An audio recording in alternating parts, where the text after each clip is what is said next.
Academic year 2023-24 M1 बॅकलॉगची समर 2024 साली झालेली मॅथची ही question paper आहे. या सोल्युशन आज आपण या व्हिडिओमध्ये बघणार आहोत. व्हिडिओ शेवटपर्यंत बघा. तुम्हाला व्हिडिओ शेवटपर्यंत बघितलं की लक्षात येईल की तुम्हाला कोणते मार्क्स इथे तुम्हाला देऊ शकतो. फर्स्ट अटेम्प्ट इन 5 त्यामधला फर्स्ट क्वेश्चन आला आहे लॉगॅरिथमिकमध्ये.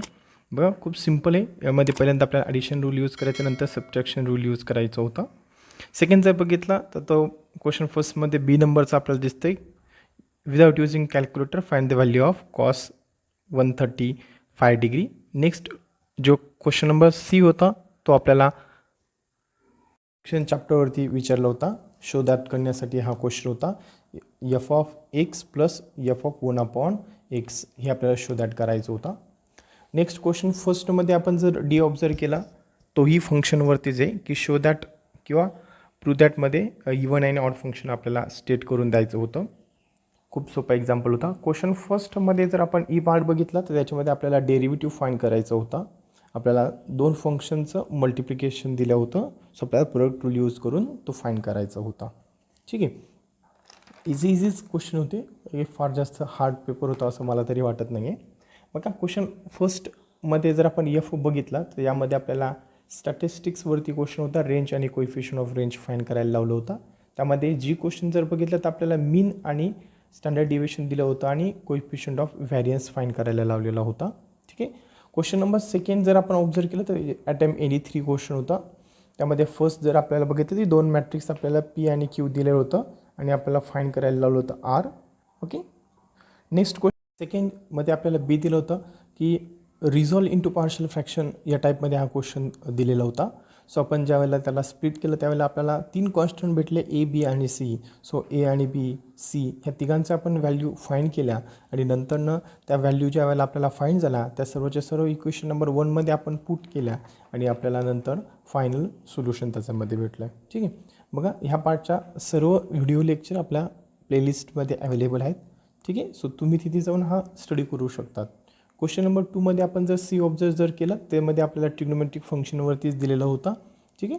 सो विदाउट युजिंग कॅल्क्युलेटर बाकी आपल्याला ते फाइंड करायचं होतं. इझी क्वेश्चन होता, फार अवघड असं नव्हता.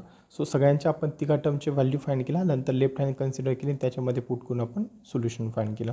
नेक्स्ट जर बघितलं तर आपल्याला मीन डेव्हिएशनवरती क्वेश्चन होता की ज्यामध्ये आपल्याला मीन पहिल्यांदा फाइंड केला आणि नंतर स्टँडर्ड डेव्हिएशनचा फॉर्म्युला यूज करून आपण त्याचं सोल्युशन फाइंड केलं.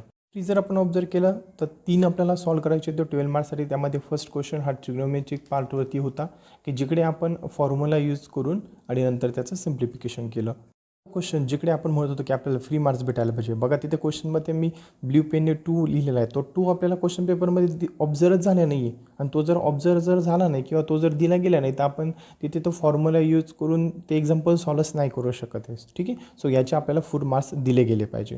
क्वेश्चन नंबर 3C जर आपण ऑब्झर्व केला तर इन्व्हर्स ट्रिग्नोमेट्रिकवरती आपल्याला हा पार्ट दिला होता. ठीक आहे. सो आपण पहिल्यांदा a tan inverse of A plus tan inverse of B त्याचा फॉर्म्युला यूज केला, नंतर तिथे व्हॅल्यू पुट केला ए आय बी सीच्या आणि सिम्प्लिफिकेशन करून डायरेक्ट फायनल आपण सोल्युशन तिथे बघितलं. नंबर 3 त्यामध्ये डी आपल्याला बघितलं तर आपल्याला एक्स आणि वाय दिलेला होता आणि आपल्याला फाइंड द डेरिव्हेटिव्ह आपल्याला असं फाइंड करायला लावलेलं होतं. सो आपल्याला माहिती आहे जर एक्स आणि वायचे व्हॅल्यू जर वेगवेगळे दिले असेल त्याला आपण पॅरामेट्रिक फंक्शन म्हणतो आणि पॅरामेट्रिक फंक्शनचं आपण पहिल्यांदा डी वाय विथ रिस्पेक्ट वायची व्हॅल्यू फाइंड केली विथ रिस्पेक्ट टू थिटा आणि नंतर एक्सची व्हॅल्यू फाइंड केली विथ रिस्पेक्ट टू थिटा आणि नंतर गिवन इक्वेशन 1मध्ये त्याला आपण पुट केलं आणि नंतर थोडंसं सिम्प्लिफिकेशन केलं, आपल्याला फायनल सोल्युशन भेटलं. क्वेश्चन नंबर 4 आपण जर ऑब्झर्व केलं त्याच्यामध्ये आपल्याला अटेम्प्ट एनी 3 सॉल्व करायला लावलं होतं. त्यामध्ये फर्स्ट क्वेश्चन होता तो मॅट्रिक्सवरती होता की जिकडे तुम्हाला सिंग्युलर आणि नॉन सिंग्युलर मॅट्रिक्स फाइंड करायचे होते. आपल्याला माहिती आहे आपण त्याचं पहिलं त्या मॅट्रिक्स आपण पहिल्यांदा डिटर्मिनंटमध्ये कन्वर्ट करतो. जर 0 आणि नॉन 0 आलं त्याच्यावरती आपण ते स्टेटमेंट पुट करतो. क्वेश्चन नंबर 4B जर आपण बघितलं की ज्याच्यामध्ये फंक्शन रेस टू फंक्शन आपल्याला दिलेलं होतं म्हणून आपल्याला इथं taking log on both side घ्यावं लागलं. लॉगची प्रॉपर्टी यूज करून एक फंक्शन आपण पुढे घेतलं म्हणजे प्रोडक्टचं फॉर्मॅटमध्ये मिळालं आपल्याला आणि आपण नंतर u into v rule use केला. Okay. So next question number 4C आपण जर ऑब्झर्व जर केलं तर आपल्याला इथे x² + y² = 4xy असं आपल्याला दिलं होतं. बोथ साईडला आपण डेरिव्हेटिव्ह फाइंड केला. एका बाजूला ॲडिशनचं रूल केला आणि सेकंड बाजूला राईट हँड साईडला आपण मल्टिप्लिकेशनचं रूल यूज केला, थोडंसं सिम्प्लिफिकेशन केलं, आपल्याला फायनल सोल्युशन भेटलं. क्वेश्चन नंबर 4D जर आपण ऑब्झर्व केलं तिथे y is equals to inverse आपल्याला टर्म दिलेली होती टॅन इन्व्हर्सची. सो आपण तिथे tan inverse of A plus tan inverse of B हा फॉर्म्युला यूज केला. एक टर्म आपल्याला तिथे कॉन्स्टंट भेटत होती, मग कॉन्स्टंटचा डेरिव्हेटिव्ह 0 असतो आणि फक्त टॅन इन्व्हर्स आपण फॉर्म्युला यूज केला 1/1 plus x square. Simple example होतं. त्यानंतर क्वेश्चन नंबर 4C जर आपण बघितलं तर आपल्याला application of differential equation application of डेरिव्हेटिव्हचा हा एक्झाम्पल होता की जिकडे आपल्याला एक मेटल वायर दिली होती 36 सेंटीमीटरची आणि त्याच्यावरनं आपल्याला त्याची डायमेन्शन फाइंड करायचं होतं की ते मेटल वायरला जर आपण रेक्टेंगल जर शेप दिला तर त्याची डायमेन्शन काय म्हणजे लेंथ आणि ब्रेथ काय असू शकतं, that is called the dimension. Okay, so आपण ते फाइंड केलं. त्यामध्ये आपल्याला मॅक्झिमम दिलेलं होतं म्हणून आपण काय केलं, सेकंड डेरिव्हेटिव्ह चेक केला, त्याची व्हॅल्यू लेस दॅन आलं म्हणून आपल्याला ते मॅक्झिमम असं कन्सिडर झालं आणि नंतर आपण तिथे डायरेक्ट एक्स आणि वायची व्हॅल्यू पुट करून त्याच्या खाली डायमेन्शन म्हटलं. ओके, सो नेक्स्ट क्वेश्चन जर आपण ऑब्झर्व केला तर क्वेश्चन नंबर 5 होता. 5 जर ऑब्झर्व केला तर अटेम्प्ट एनी 2 होता. त्याच्यामध्ये फर्स्ट क्वेश्चनला आपल्याला 2 पॉईंट्स दिले होते आणि आपल्याला find the equation of line असं शोधायचं होतं. 2 पॉईंट म्हटलं की आपण 2 पॉईंट फॉर्म यूज केला आणि थोडंसं सिम्प्लिफिकेशन केलं, आपल्याला डायरेक्ट फायनल सोल्युशन भेटला. इझी क्वेश्चन होता.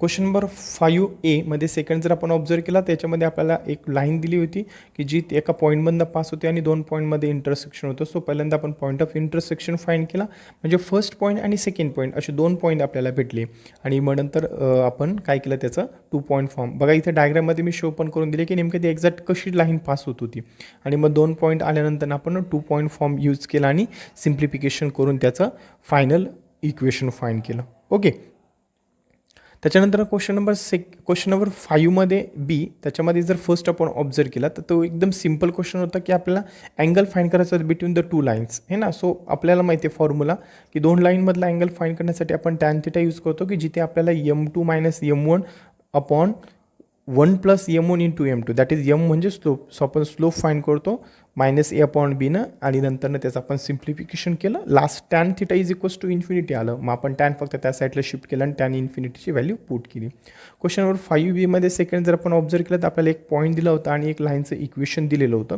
आणि आपल्याला परपेंडिक्युलर डिस्टन्स फाइंड करायला लावलं होतं. सो परपेंडिक्युलर डिस्टन्सचा फॉर्म्युला आपल्याला माहिती होता.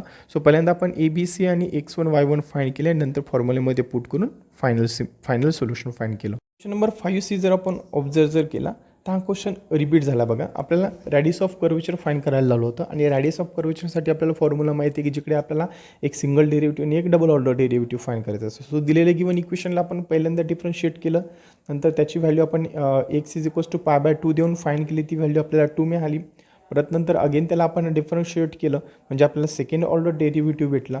का आपण हे फाइंड करतो, कारण फॉर्म्युल्यामध्ये आपल्याला त्या टर्मची गरज पडते. सो आपण त्याचं सिम्प्लिफिकेशन केलं, x is equals to π/2 put केलं, आपल्याला सोल्युशन मिळालं -2. सो ते गिवन फॉर्म्युल्यामध्ये पुट केलं आपण आणि सिम्प्लिफिकेशन केलं. सो आपल्याला फायनल सोल्युशन भेटलं 5/5 upon -2 unit. Question number 5C मध्ये सेकंड जर आपण ऑब्झर्व केलं तर आपल्याला टँजंटचं इक्वेशन फाइंड करायला लावलेलं होतं. सो आपल्याला माहिती आहे टँजंटचं इक्वेशन फाइंड करायचं म्हणजे आपल्याला स्लोप फाइंड करायला पाहिजे. सो दिलेल्या इक्वेशनचा पहिल्यांदा आपण स्लोप फाइंड केला, म्हणजे आपल्याला एक दिलेला गिवन पॉईंट आणि एक स्लोप, म्हणून आपण स्लोप पॉईंट फॉर्म यूज केला आणि थोडंसं सिम्प्लिफिकेशन केलं तर आपल्याला फायनल त्याचं सोल्युशन रिक्वायर्ड इक्वेशन भेटलं. क्वेश्चन नंबर 6 जर बघितला आपण तर कोणतेही 2 आपल्याला सॉल्व्ह करायचे 12 मार्क्ससाठी आहे. त्यामध्ये फर्स्ट आपल्याला युजिंग मॅट्रिक्स इन्व्हर्स मॅट्रिक्स मेथडनं आपल्याला XYZ याचे व्हॅल्यू फाइंड करायचे होते. आपल्याला माहिती आहे ए इन्व्हर्स म्हणजे काय असतं तर 1 डिटर्मिनंट इंटू ॲडजंट ऑफ ए असतं. सो सगळ्यात पहिल्यांदा आपण डिटर्मिनंटची व्हॅल्यू चेक केली, ती नॉन झिरो आली म्हणून आपण त्याचं इन्व्हर्स एक्झिस्ट करू शकतोय, फाइंड करू शकतोय. सो ते फाइंड करण्यासाठी आपण पहिल्यांदा कोफॅक्टर मॅट्रिक्स फाइंड करूया आणि कोफॅक्टर मॅट्रिक्स फाइंड करण्यासाठी आपण डिटर्मिनंटचा यूज केला आणि त्याच्यामध्ये जे काही आपल्याला इलेमेंट्स होते ते सर्वच्या सर्व आपण इलेमेंट्स फाइंड करून घेतले. त्या सर्व इलेमेंट्सला आपण मॅट्रिक्स फॉर्मॅटमध्ये लिहिलं आणि adjoint of A is equals to Z⁻T. T म्हणजे ट्रान्सपोज, म्हणजे जे रोमधले इलेमेंट ते आपण कॉलम वाईजमध्ये राईट करून घेतले आणि नंतर ते सर्व इक्वेशन फर्स्टमध्ये पुट केलं, म्हणजे डिटर्मिनंटची व्हॅल्यू पुट केली, मॅट्रिक्सची व्हॅल्यू पुट केली. ते परत सर्व इक्वेशन नंबर 1मध्ये पुट केले. ते 1मध्ये पुट केलं, थोडंसं सिम्प्लिफिकेशन केलं, आपल्याला एक मॅट्रिक्स भेटला आणि इक्वलिटी ऑफ मॅट्रिक्स यूज करून आपण XYZच्या व्हॅल्यू लिहिल्या. क्वेश्चन नंबर 6B मध्ये फर्स्ट जर घेतलं तर आपल्याला मीन विचारला आहे. सो आपण टेबल पहिल्यांदा डिझाईन करून घेतलं, बाय स्टेप डिव्हिजन मेथडचा फॉर्म्युला यूज करून त्याचा मीन फाइंड केला. जर आपल्याला डेव्हिएशन जर विचारलं तर हा फॉर्म्युला आपण यूज करू शकतो आहे. ठीक आहे. सो क्वेश्चन नंबर 6B त्यामध्ये सेकंड जर आपण ऑब्झर्व केलं, आपल्याला 2 युनिट त्याच्यामध्ये दिलेले होते. सो ते मोर कन्सिस्टन्सीज कोणता आहे ते विचारलं आहे. सो पहिल्यांदा आपण त्याचा कोइफिशियंट ऑफ व्हॅरियन्स फाइंड केला. ज्याचा कोइफिशियंट ऑफ व्हॅरियन्स हे कमी असतं तर तो टर्म काय असतो, मोर स्टेबल असतो, मोर कन्सिस्टन्स असतो. ठीक आहे. सो क्वेश्चन नंबर 6C जर आपण ऑब्झर्व केलं की ज्याच्यामध्ये आपल्याला मीन, स्टँडर्ड डिव्हिएशन आणि कोइफिशियंट ऑफ व्हेरिएबल अशा तिन्ही टाईप आपल्याला चेक करायला होता. सो पहिल्यांदा टेबल डिझाईन केला, नंतर मीनचा फॉर्म्युला यूज केला, त्याच्यानंतर स्टँडर्ड डेव्हिएशनचा फॉर्म्युला यूज केला, सिम्प्लिफिकेशन केलं, आपल्याला त्याचं सोल्युशन भेटलं आणि last one the coefficient of